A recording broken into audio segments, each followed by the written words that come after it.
A few days ago, I almost got crashed. It was this corner, despite being in a fully modern car with all the safety features. The only reason I'm alive and ticking is because I suddenly remembered this technique demonstrated by Tiff from Film Care. And if you track your car, you probably already know this technique, but most of us don't. So, in this video, I'll tell you what happened and most importantly, why it happened so you never even get in this mess I was in the first place. And if even one of you uses this technique and you don't end up in a ditch, well, my channel is not a complete failure.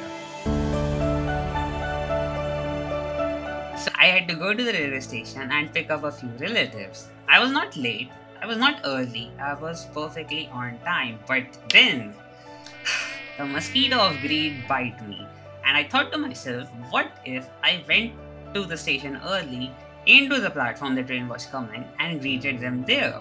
It would certainly leave quite a good impression of me. And I had the odds in my favor. Firstly, it was 7 a.m. in the morning, which means there were no traffic lights. They start at 8 a.m. Next thing was because it was 7 a.m., there was very less traffic, so I won't get stuck behind a grandma doing 2 miles per hour in the highway. And everything went very smoothly up until the very last corner. So I took that corner, but I could feel something was very wrong. What was it? What was it that was wrong? Yes, I could feel the rear end coming out. Oh, I froze at that moment. And just a few meters ahead, there was this freaking bush. I froze. What do I do? What do I do? Then I suddenly remembered. So I count us here, and then what felt like 2 hours, I could feel the car gradually becoming straight again. Yes, it was working. Yes, but then the rear end started to come out from other direction. Oh, sweet God! What do I do? So I again counter steered. And this time, what felt like 5 hours, I could feel the car gradually becoming straight again. And as I was doing about 5 miles per hour at this time, because I had left the accelerator long ago, the gods of grip had finally returned and I did not hit that bush, nor did I crash into the divider or any other car. Thank God there was no traffic around at this time. And after this, for the next 100 meters, I became the grandma driving at 2 miles per hour. All of this is nice and dandy, but why did it even happen in the first place? So that I can ensure that it does not ever happen again. Well, as it turns out, whenever we are accelerating and taking a corner, the weight of the car shifts towards the outside rear wheels. And then if we brake or even lift off the throttle pedal abruptly, it shifts the weight forward and imbalances the car, which means there is less weight over those rear wheels and hence less traction, which causes them to spin out. And here's that clip of Top Gear which I was talking about. 4 react very differently on a nice piece of flat tarmac.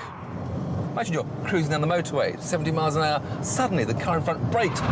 This way one way, this way the other, and however good a driver you are. It is at this moment you can clearly see the car wants to turn towards the left, but the steering is not kept straight or is turned towards the left. Instead, Tiff has turned the steering wheel towards the right. This is very intentional, and this technique is known as counter steering. And this is what helps in coming out of a slide.